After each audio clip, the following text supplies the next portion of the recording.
Hai teman-teman, selamat datang di channel kami. Di sini kami akan membawa Anda dalam perjalanan menakjubkan melalui dunia sinema, dan kami juga akan memberikan wawasan tentang karya-karya ikonik di layar lebar. Selamat menikmati. Pada awal film, kita dikenalkan pada seorang pria bernama Dom Cobb, yang terbangun di pinggiran pantai dengan kesakitan, sembari berhalusinasi melihat dua anak kecil yang sedang bermain dengan pasir sebelum dia kembali pingsan. Tak lama kemudian, penjaga pantai melihat dan membawanya masuk ke sebuah istana, milik seorang pebisnis yang sudah sangat tua dan kaya raya. Di sana Cobb disuguhi makanan, sembari kakek itu berkata bahwa dia mengingatkannya pada seseorang dari mimpinya. Scene kemudian berpindah saat Cobb dan rekannya Arthur, mereka adalah seorang ekstraktor dengan menggunakan mesin mimpi, untuk masuk ke alam bawah sadar targetnya dan mencuri informasi rahasia. Dan mereka bekerja untuk sebuah organisasi untuk mencuri rahasia para rival mereka. Saat ini mereka sedang berbicara dengan kliennya bernama Saito, menjelaskan bahwa mesin mimpi mereka bisa mencegah pencuri masuk ke alam bawah sadarnya, dan mereka adalah seorang profesional yang menawarkan Saito untuk menjaga ancaman itu. Karena apabila dirinya sedang tidur, pikirannya akan sangat rentan diserang, dan Cobb menawarkan untuk melatih pikirannya itu. Namun Saito tak percaya dan berkata akan memikirkannya terlebih dahulu. Kemudian Cobb dan Arthur berjalan keluar untuk berdiskusi, mengenai di mana Saito menyembunyikan rahasianya, yang ternyata misi mereka adalah untuk mencuri ide bisnis dari Saito. Sementara terlihat mantan istri Cobb, Mol, yang bertemu Cobb dan bertanya, apakah dia merindukannya? Namun Cobb tak percaya lagi padanya, dan mereka berdua masuk ke sebuah kamar. Cobb mengambil tali dan kursi untuk turun melalui jendela dengan Mol duduk menahan kursinya, tetapi Mol sengaja berdiri dari kursi itu agar Cobb terjatuh. Namun Cobb kembali berusaha dan berhasil masuk ke kamar tempat rahasia Saito berada. Namun tak lama Cobb terpergok oleh Saito dan Mol, sementara Arthur sudah disandera. Ternyata saat itu mereka bertiga sedang tersambung dengan mesin mimpi yang disebut pasif, dengan menggunakan Somnacin sebagai obat tidur, yang dapat menghubungkan mimpi mereka semua. Tubuh mereka yang sedang tidur, diawasi oleh rekannya yang bernama Nash, dan Cobb segera membunuh Arthur agar terbangun dari mimpinya, sembari kabur dan melihat isi amplop yang ternyata tak ada isinya. Sementara Arthur terbangun dan meminta Nash segera membangunkan Cobb karena situasi sudah tak terkendali. Nash yang kesusahan membangunkan Cobb, segera mendorongnya ke bak mandi penuh dengan air, yang memicu datangnya ombak besar datang di dalam mimpi Cobb, dan menyebabkan Cobb terbangun dari mimpinya. Sementara mimpi di istana Saito sudah runtuh, mereka bertiga juga terbangun dan Saito didesak di lantai sembari memaksanya memberitahu rahasia bisnisnya. Namun Saito tak takut, karena mengetahui bahwa mereka masih di dalam mimpi. Ternyata benar, mereka sedang tertidur di dalam kereta dijaga oleh anak kecil bernama Tadashi, yang saat itu memonitor sisa waktu di mesin pasif. Kemudian mereka bertiga terbangun dan meninggalkan kereta, sementara Saito terbangun setelahnya. Pada malam hari, Cobb berada di apartemennya sembari menerima telepon dari kedua anaknya, yang ternyata saat itu mereka sedang berada di rumah neneknya, karena alasan pekerjaan Cobb. Anak Cobb memintanya segera pulang. Namun Cobb masih belum bisa pulang dan mencoba menyenangkan mereka dengan mengirimkannya hadiah. Kemudian Arthur dan Cobb segera berencana untuk kabur, karena pekerjaannya untuk kobold telah gagal. Tetapi saat itu Saito datang dengan menyandera Nash dan mempunyai tujuan lain untuk Cobb, karena Saito kagum dengan pekerjaan Cobb yang bisa melapisi mimpi dalam mimpi. Dan saat itu Saito menawarkan Cobb agar bekerja untuknya, dengan tujuan untuk memasukkan ide di dalam pikiran Robert, putra dari saingan bisnisnya, Maurice Fisher. Saito ingin Cobb melakukan insepsi di pikiran Robert, namun bukan untuk mencuri ide dalam pikiran, tetapi untuk menanamkan ide dan merubah pikiran orang itu. Dan misinya adalah memanipulasi pikiran Robert agar dia melepas perusahaan ayahnya. Sebagai gantinya Saito berjanji akan menghapus semua rekam jejak kriminalnya, dan bisa kembali pada kedua anaknya. Cobb yang saat itu depresi menerima tawaran itu tanpa berpikir panjang. Tak lama kemudian, Cobb dan Arthur pergi ke Paris mengumpulkan tim untuk misinya dan bertemu ayahnya yang bernama Miles, seorang profesor yang mengajari Cobb dan Mol tentang dunia mimpi. Cobb meminta seorang arsitek terbaik dan Miles mengenalkannya pada Ariadne. Cobb segera menjelaskan aturan dan ketentuan saat berbagi mimpi kepadanya, termasuk sebuah totem, untuk memverifikasi apakah mereka sedang mimpi atau tidak, juga arti sebuah tendangan yang berguna untuk membangunkan mereka. Setelah beberapa kali berlatih, Ariadne ditugaskan untuk mendesain sebuah mimpi, yang Cobb tak bisa lakukan karena selalu terganggu oleh proyeksi dari Mole. Kemudian Cobb pergi ke Mombasa bertemu rekannya bernama Ims, dengan keahlian sebagai pemalsu dan mengajaknya bergabung. Ims setuju namun dia memberitahu Cobb bahwa ada 2 orang dari perusahaan Kobol yang mengikutinya dan ditugaskan untuk menangkapnya. Ims segera mengalihkan perhatian agar Cobb bisa lari, namun mereka berusaha mengejar Cobb dan menyebabkan kegaduhan di tengah kota. Dan tak lama akhirnya Saito datang untuk menyelamatkan Cobb beserta Ims dan pergi dengan mobilnya. Setelah itu mereka pergi menemui ahli kimia bernama Yusuf yang ahli di bidang somnasin, dan di sana mereka berhasil meyakinkan Yusuf untuk bergabung. Sementara itu Arthur membawa Ariadne masuk dalam mimpi dan mengajarinya konsep paradoks yang disebut langkah Penrose. Arthur juga memberitahu bahwa Mole sebenarnya sudah meninggal, namun keberadaannya selalu ada di pikiran Cobb. Scene berpindah saat mereka mengatur strategi mimpi dengan 3 tingkat kedalaman, dan akan menanamkan ide tersebut di tingkat paling akhir. Sementara mereka melakukan persiapan, Arthur memperingatkan Ariadne mengenai pentingnya totem, untuk membedakan antara mimpi dan dunia nyata.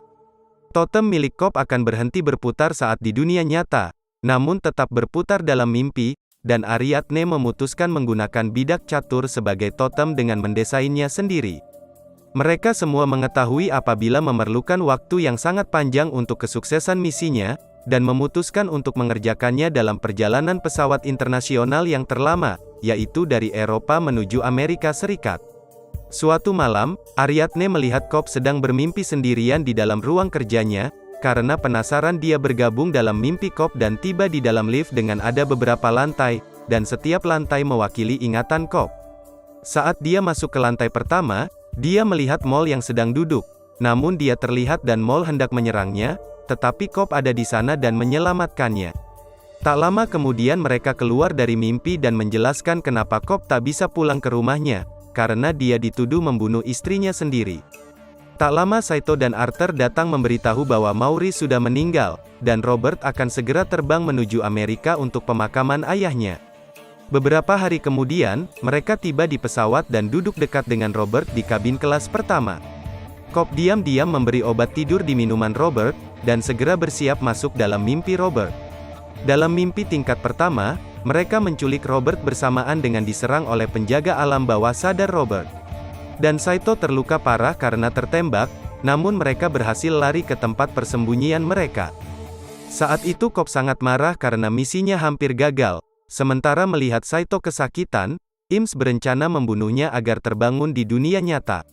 Namun Cobb menghalanginya, karena obat sedasi dari Yusuf sangatlah kuat, meskipun dia mati, dia akan masuk dalam limbo, dunia di mana tanpa kesadaran. Sadar akan hal itu, Ims segera melanjutkan misinya dengan menyamar menjadi ayah baptis Robert bernama Peter, untuk memprovokasinya agar membubarkan perusahaan ayah Robert dan ingin Robert membuat usahanya sendiri. Sementara Ariadne mengingatkan Cobb karena dia tak bisa mengendalikan alam bawah sadarnya, Cobb akhirnya mengakui tak bisa menghilangkan Mole dalam pikirannya.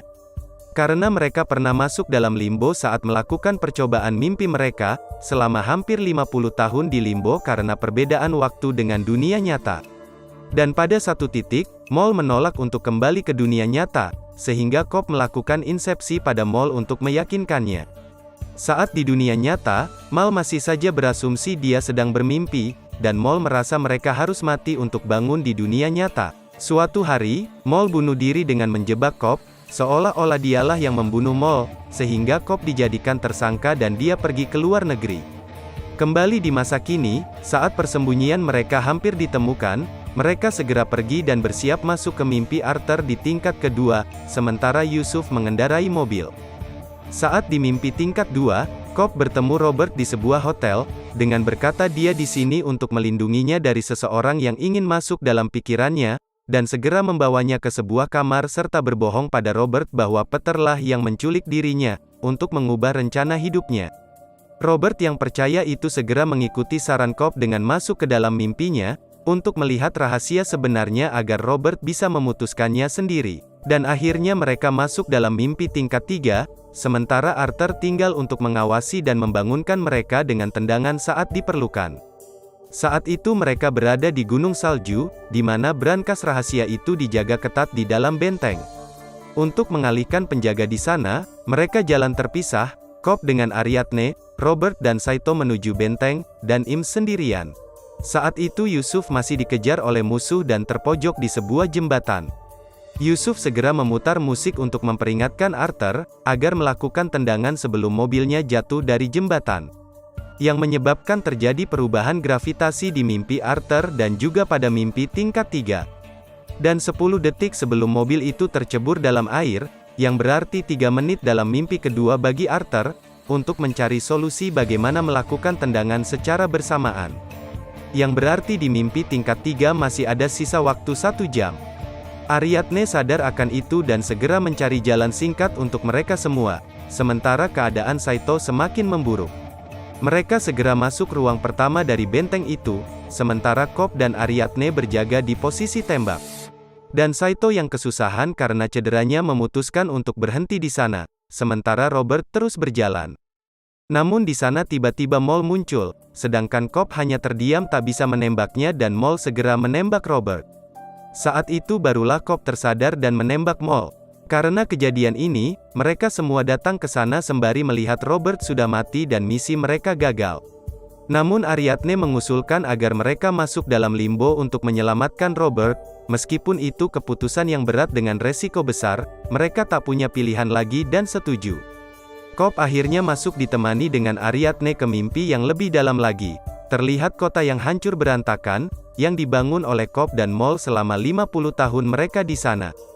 Tak lama kemudian, mereka menemukan Mol yang berusaha meyakinkan Cobb bahwa mimpi ini adalah kenyataannya. Dan Cobb mengaku bahwa dia melakukan insepsi padanya agar mereka bisa bangun bertemu anak mereka, dan limbo tidaklah nyata, namun Mal bersikeras bahwa dunia nyata adalah mimpi. Sembari mereka berbicara, Ariadne menemukan Robert di limbo dan melakukan tendangan agar dia terbangun di mimpi ketiga, dan Robert segera masuk ke ruangan, dengan melihat ayahnya yang sedang berbaring sakit berkata, agar Robert mempunyai tujuan hidupnya sendiri dan insepsi mereka berhasil. Sementara mobil tercebur dalam air, dalam limbo Ariadne memanggil Cobb agar segera melakukan tendangan, namun Cobb memintanya pergi, karena dia harus mencari Saito yang sudah mati di mimpi tingkat 3 dalam limbo. Dan Ariadne segera lompat untuk melakukan tendangan bersama dengan seluruh tim, kembali ke dunia nyata. Sementara Cobb yang di pantai dibawa ke dalam sebuah istana orang tua kaya, seperti yang terlihat di awal film. Yang ternyata orang tua itu ternyata adalah Saito, dan Cobb berusaha mengingatkannya akan perjanjian mereka, serta membawanya kembali. Scene berpindah saat Cobb terbangun dalam pesawat, dan Saito segera mengangkat telepon. Saat mereka mendarat Cobb terlihat gugup ketika petugas melihat paspornya, namun akhirnya Cobb bisa masuk tanpa masalah, dan ayah Cobb menjemputnya untuk menemui kedua anaknya di rumah. Cobb memutar totemnya untuk memastikan apakah ini dunia nyata, namun saat dia melihat anaknya, dia segera meninggalkan totemnya dan memeluk mereka bahagia.